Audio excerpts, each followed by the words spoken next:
Welcome to movie updates. ఈరోజు చాలా updates ఉన్నాయి. ఇంక లేట్ చేయకుండా వీడియోలోకి వెళ్ళిపోదాం. ఫస్ట్ వన్ వచ్చి love me if you dare. ఈ మూవీ అయితే మనకి 25ని గ్రాండ్ రిలీజ్ అయితే జరిగింది. ఈ మూవీ చాలా వరకు నెగిటివ్ రివ్యూస్ అయితే ఎక్కువ వచ్చినాయి. మూవీ చాలా వరకు చాలా మందికి నచ్చలేదంట. బట్ మోస్ట్లీ నేను కనుక్కున్నది కొంతమందికి నచ్చింది, కొంతమందికి నచ్చలేదు. మరీ వరస్ట్ మూవీ అని కాదు, but based on people's perspective ఒక్కొక్కరు ఒక విధంగా చూస్తారు కదా. కొంతమందికి జనరల్ కొత్తగా అనిపించవచ్చు, కొంతమందికి అసలు ఇల్లాజికల్గా అనిపించవచ్చు. బట్ మీకు ఎలా అనిపించింది కింద కామెంట్ చేయండి. మోస్ట్లీ నెగిటివ్ ఎక్కువ ఉంది. బ్రేక్ ఈవెన్ అవ్వడం కూడా కష్టమేనంట. ఆశీష్ తన డెబ్యూ మూవీ రౌడీ బాయ్స్ సంక్రాంతికి రావడం వల్ల కొద్ది గొప్ప హిట్ కొట్టగలిగాడు. ఈసారి మంచి రిలీజ్ డేట్ కూడా కాదు ఇది. థియేటర్స్ అన్నీ మూతబడి ఉన్నాయి. ఈ టైంలో రిలీజ్ చేశాడంటే కంటెంట్ ఉందనుకున్నారు. పార్ట్ 2 కూడా అనౌన్స్ చేశారు, kill me if you love అని. మరి చూడాలి. ఇంకా నెక్స్ట్ అప్డేట్ వచ్చి ఇళయరాజా గారు మంజుమల్ బాయ్స్ టీంకి అయితే ఒక లీగల్ నోటీస్ అయితే పంపారు. నా మ్యూజిక్ నా పర్మిషన్ లేకుండా వాడరని. అసలు ఈ గొడవ ఏంటి? అసలు మ్యూజిక్ కంపోజర్ ఎందుకు కాపీరైట్ ఇష్యూ చేస్తాడు? ఎందుకంటే ఒక మ్యూజిక్ కంపెనీకి మ్యూజిక్ మొత్తం కాపీరైట్స్ మొత్తం మ్యూజిక్ కంపెనీకే ఉంటుంది. బట్ మ్యూజిక్ కంపోజర్కి ఎలాంటి హక్కులు ఉండవు.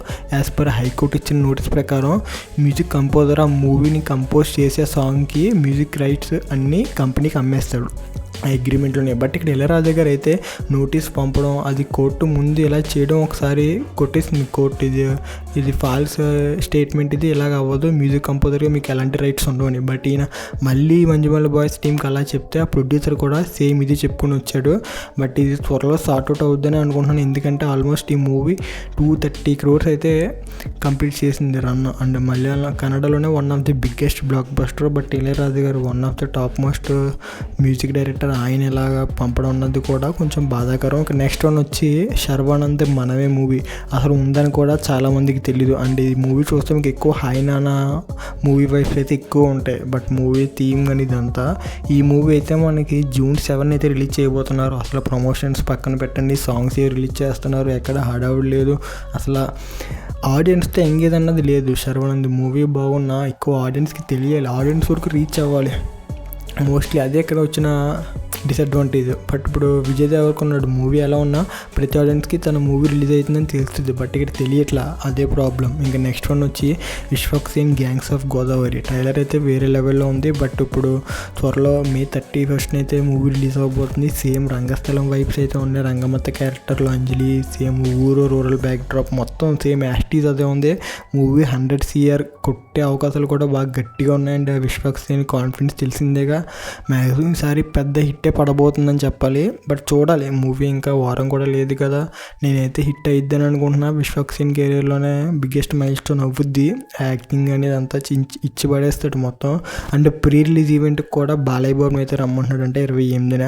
చూడాలి అసలు ప్రీ రిలీజ్ ఈవెంట్లో బాలయ్య డైలాగ్స్, ఇటు విశ్వక్ సేన్, ఇంక ఇద్దరిని ఆపేదే లేదు. ఇంకా మూవీ ప్రమోషన్స్ కూడా చాలా డిఫరెంట్గా, ఇంకా తను ఎక్కడ తగ్గట్లా ప్రతి ఆడియన్కి రీచ్ అవ్వాలని చెప్పి ప్రీ రిలీజ్కి బాలయ్యని పిలవడం, ఇదంతా ఎక్కువ క్రేజ్ వస్తుంది.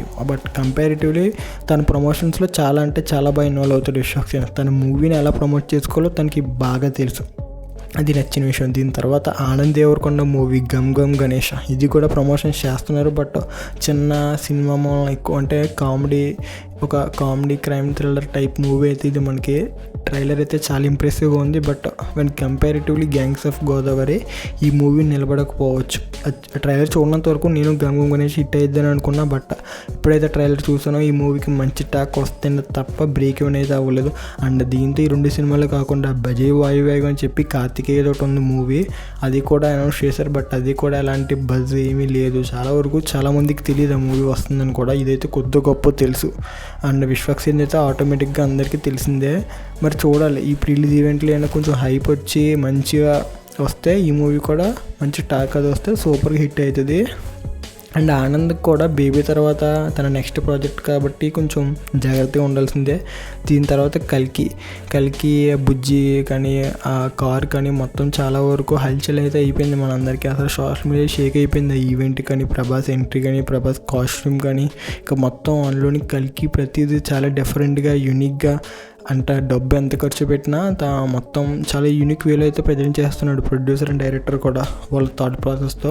ఈ మూవీ మనకి June 28 అయితే రిలీజ్ అవబోతుంది. కల్కి వరల్డ్ వైడ్గా చాలా languages and multi star movie. Star cast కూడా గట్టిగానే ఉంది.